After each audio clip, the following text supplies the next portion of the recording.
I think what is happening is that the Chancellor has been putting enormous pressure on Sir Keir Starmer to force Ed Miliband to change course. The Chancellor has a big problem. She's running out of money very quickly. Ed Miliband once described North Sea oil fields as climate vandalism. Well, now the Energy Secretary is preparing to change the law on Britain's greenhouse gas emissions. But is this a good move from the Energy Secretary on two of the North Sea's most controversial drilling projects? OK, well, joining us now is Director of Net Zero Watch, Andrew Mumford. Andrew, what's going on here behind the scenes? Has Ed Miliband had quite a few people lobbying him, telling him that actually we probably shouldn't stop these projects going ahead? What do you think is happening?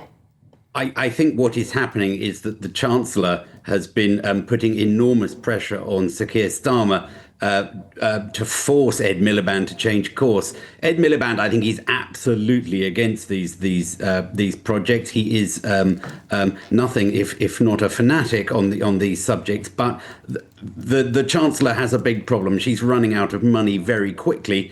And, the North Sea, if the North Sea collapses even further, as it appears to be projected to do, she's going to have even bigger problems. So this, I think, is signalling a complete change of direction on the North Sea. So I would hope this will also lead to further changes on the windfall tax, which is decimating the oil and gas industry in the North Sea. It is a glimmer of hope, if you like.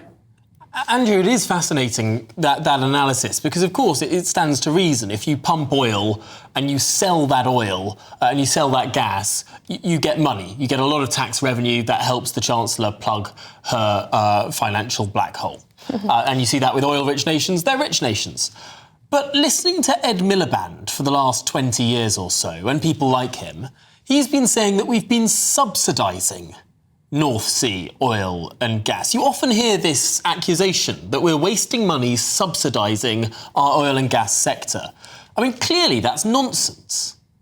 It is absolute nonsense. It's a myth. Well, it's a lie, really, that has been put about by the Green lobby, if you like, to try to distract people from the fact that we are pouring subsidies into renewables. How do they come about this? How do they come about with Yeah. So what they do is that they say, well, oil and gas should have much more taxes on it than it actually does, and therefore that's a subsidy. Essentially, it's as dumb as that. They're just pretending that it should pay more tax, and that amounts to a subsidy. It is a complete and total nonsense.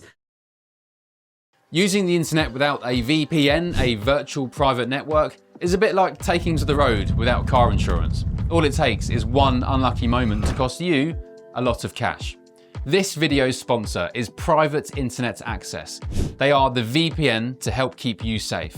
Click the link in the description below to find out why over 30 million people have downloaded PIA to protect themselves online. A virtual private network is an app that hides your IP address and helps keep your data private. When you're browsing the internet at home, you give up a large amount of data to businesses, to shops, and indeed to social media giants too. Hackers have the ability to steal your personal data with ease, including sensitive information such as passwords, keystrokes, and even your personal photos. Private Internet Access helps protect your personal data by encrypting your internet connection to keep your data out of the hands of cyber criminals. And it's not just hackers either to be concerned about. Information can be censored too. When Canada passed their C18 bill, social media giants decided to ban news content on their platforms. But PIA can protect your ability to consume the news and content you love. Private Internet Access is available for Windows users, Mac OS, Android, Linux, iOS, and you can use one PIA subscription to protect an unlimited amount of devices. And we've got a huge GB News discount for you too. Click the link in this video's description and you'll get a massive 83% off PIA.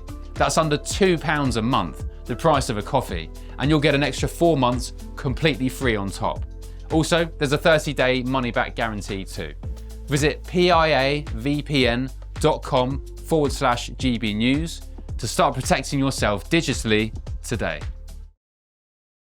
There's another one they put about, which is that oil and gas fields get tax credits at the end of their lives, which again is complete disinformation. A tax credit just means that they haven't got any income to offset their expenditure against. So, in fact, they're at a disadvantage compared to other companies. I mean, Andrew, this will be actually very embarrassing if Ed Miliband is seen to completely backtrack on NorthSeaOil. It was the first thing he did, was it not, to halt new oil and gas in the North Sea, to say absolutely not, we're not going to be doing that anymore, calling it climate vandalism and the like. But what I really care about, apart from our energy security, is this affects so many people. People's jobs, people's livelihoods, businesses' futures, and they just seem to be changing the rules all the time. There must be so much confusion. People don't know if they're still going to have a job by next year. People don't know if they're going to be able to make a profit by next year in this country. And it just has such a negative impact on so many people. Yeah, I mean, the country is heading into a downward economic spiral. Energy prices are too high. Companies are going out of business, which means that the tax take falls, and the whole economy, they have to raise taxes even higher, and it just goes on and on and on. So the only way to reverse that is to change some of these crazy decisions that they've made over the last 12 months. So oil and gas is one of them.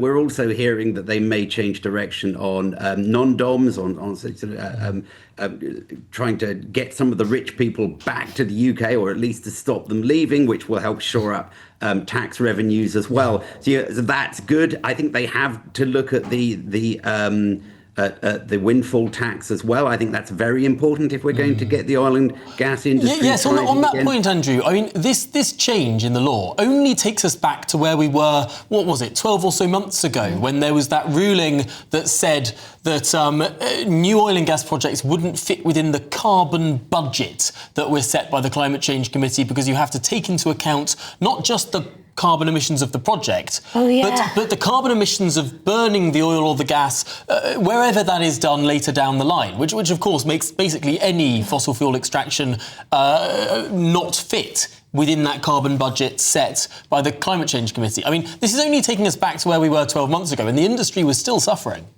Yeah, absolutely. Yeah, as I said before, it's a glimmer of hope. They really have to go much further. I mean, the problem is that the courts come up with these crazy interpretations of the law. I mean, we have this idea that the courts have essentially invented that we have a right to a stable climate, and that means that, as you say, you've got to take into account the downstream carbon emissions as well as the ones that actually emerge from the drilling platform. I mean, it is a nonsense. But so much of energy policy in the UK is a nonsense. I mean, you think back to things like the shale gas arguments of several years ago, when they put in place these absolutely crazy seismic limits, which essentially killed the industry, and that has lost an astonishing amount of tax You're absolutely right. I mean, there revenue. doesn't appear to be much joined up thinking, and the backtracking on decisions is just so unhelpful. Andrew Mumford, we'll have to leave it there. Director of Net Zero Watch there. Get your thoughts in. Yes, that would be quite the U-turn, but we're used to U-turns. Absolutely, and we know that lots of you have equally strong opinions on this subject, so tvnews.com/you'll say is the way to get involved there.